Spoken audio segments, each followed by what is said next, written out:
Nous allons donc aborder un sujet qui est passionnant, mais douloureux, et dont on a à peine parlé en France, je dirais pratiquement dans le monde entier, c'est le scandale des armes à l'uranium appauvri. C'est arrivé près de chez vous, ça arrive près de chez vous, mais vous ne le savez pas, et personne ne le sait. Alors ces enfants sont des victimes du scandale des armes à l'uranium appauvri.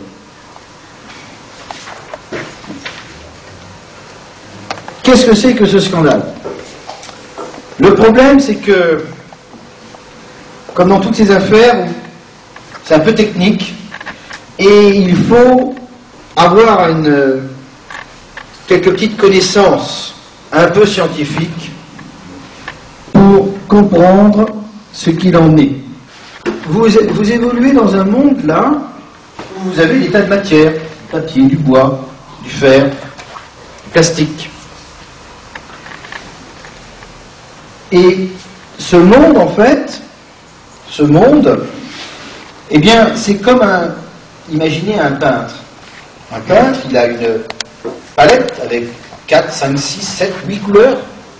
Et grâce à des mélanges subtils, il va pouvoir vous faire un tableau avec des millions de couleurs. Eh bien, la création qui nous entoure, c'est exactement ça. C'est que tout ce qui est là, c'est fait à partir de une centaine d'éléments de base. C'est-à-dire que tout comme le peintre a 8 couleurs de base et qui va faire toutes les couleurs, eh bien, dans la nature, au départ, il existe 107 éléments de base. Et c'est à partir de ces éléments de base que on va pouvoir faire tout ce qui existe dans le monde. Ce sont ce qu'on appelle les atomes. Donc les atomes, c'est les petits constituants primordiaux de la matière. Et vous voyez, il y en a 103, enfin maintenant aujourd'hui il y en a un petit peu plus. Le plus petit c'est l'hydrogène qui est là-haut à gauche, puis vous avez l'hélium, puis vous avez le lithium, le lithium, etc. Quand vous avez une mine de crayon, votre mine de crayon, ce sont des petits atomes de carbone qui sont mis les uns à côté des autres. Le carbone ici. Au fur et à mesure des découvertes de la science, on s'est aperçu que tous les atomes, ils en prennent 4, ils ont tous la même structure. Il y a au milieu un noyau, et autour, il y a des choses qui tournent, peu importe ce qui tourne, c'est pas grave. Tous les atomes sont faits sur le même modèle. Et qu'est-ce qui les différencie? Eh bien, c'est que le noyau que vous avez à l'intérieur, il est formé de petites particules, qu'on appelle les protons. Vous voyez? L'hydrogène, c'est le plus petit atome qui existe. Il a un proton dans son noyau.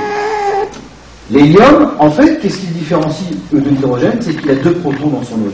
Et si on met 53 protons ensemble, on obtient un atome d'hydrogène. Si on met, et on arrive qui est bien à notre sujet, si on met 92 protons ensemble, on obtient de l'uranium. Voilà.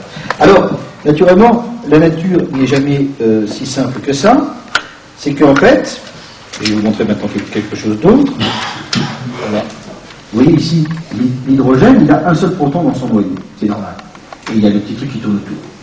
Mais l'hélium, il a 2 protons dans son noyau. Mais vous remarquez qu'il y a 2 autres petits trucs qui sont venus ensemble, qui sont venus avec lui, et ce sera très important pour la suite. Ce sont des neutrons. Les bombes à neutrons. C'est ça en fait. Les neutrons, c'est qu'on a. Les bombes à neutrons, ça parle de ça. Et ce qui fait que ces neutrons-là, dans l'absolu, ils ne servent à rien, si ce n'est qu'à alourdir l'atome. Mais ils ne lui donnent aucune autre propriété. Ça reste de l'hélium parce qu'il a 2 protons. Et ici, vous avez du carbone, parce qu'il a 6 protons, les 6 verts, mais il y a en plus 6 neutrons qui se sont mis ensemble. Donc, si maintenant on veut retenir, un atome, qu'est-ce que c'est? C'est constitué d'un noyau qui a des protons, c'est ça qui fait que l'atome est ce qu'il est, un proton l'hydrogène, 2 protons l'hélium, 3 protons le lithium, etc.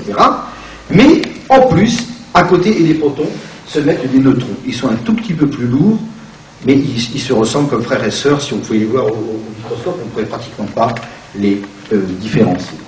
Bien. Alors, qu'est-ce qui nous intéresse dans l'uranium? Eh bien, le problème, que ce soit pour le carbone 14 ou pour l'uranium, c'est que ce sont des atomes qui sont trop lourds. C'est-à-dire que l'uranium, lui, déjà, au départ, il était énorme. Donc il est un peu trop lourd. voici de l'uranium-238, eh bien lui, qu'est-ce qu'il va faire? Pour s'alléger, il va éjecter 2 neutrons et 2 protons. C'est-à-dire qu'il va les prendre dans son noyau. Ce qu'il peut faire aussi de façon naturelle, c'est que s'il ne peut pas enlever ça, parce que pareil, la nature a ses secrets, il y a des atomes qui ne peuvent pas le faire, eh bien, il va éjecter un électron.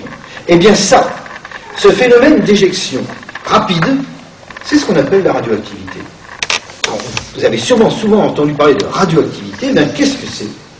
C'est ça. La radioactivité, ce sont des atomes trop lourds qui s'allègent en éjectant des particules dans l'air, qui partent dans l'air très rapidement.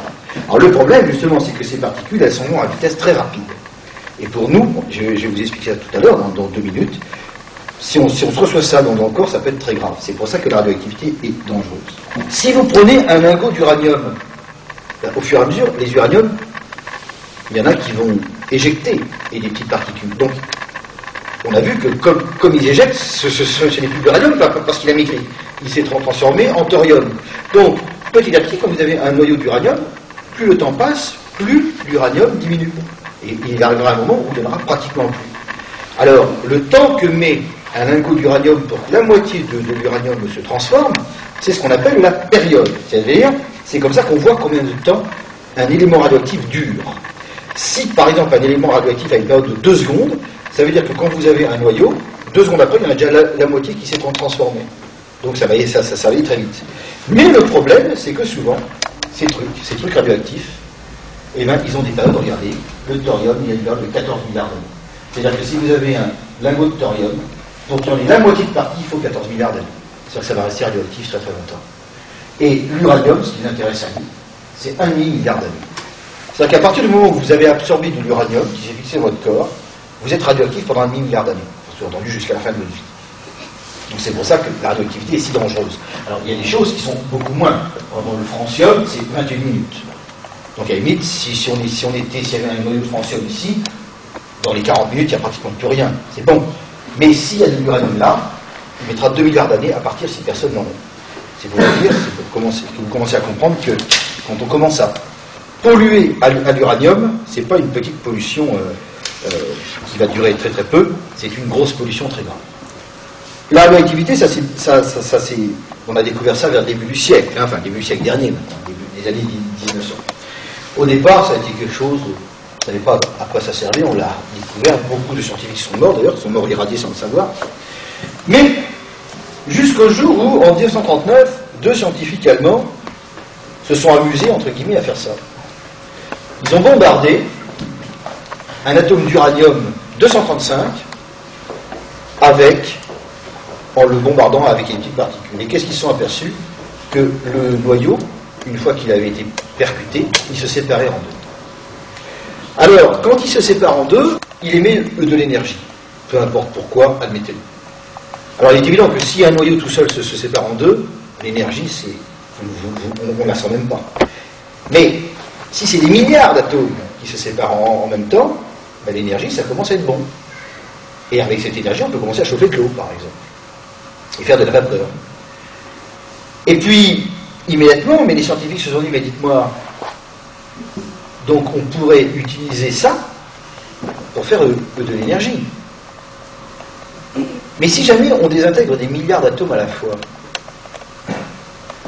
des milliards d'atomes d'uranium-235, ben, ça va faire comme de la dynamite. Et c'est le principe de la bombe atomique. La bombe atomique, qu'est-ce que c'est? On désintègre des milliards d'atomes d'uranium-235 en 1 seconde. Et il y a tellement d'énergie qui s'en échappe que l'énergie, elle est émise d'abord sous forme de chaleur, mais aussi sous forme d'onde de choc. Car qu'est-ce que c'est qu'une explosion? La différence entre un feu de cheminée et une explosion, c'est que le feu de cheminée vous restitue son énergie lentement. Le bois brûle lentement, donc en brûlant, il vous restitue de l'énergie qui vous chauffe. Mais supposez que qu'une bûche de bois veut brûler en 1 seconde, elle n'a plus le temps de restituer toute l'énergie en chaleur, donc elle la restitue aussi en onde de choc et c'est l'explosion. Eh bien, qu'est-ce qu'une centrale nucléaire? C'est une réaction comme ça, mais lente.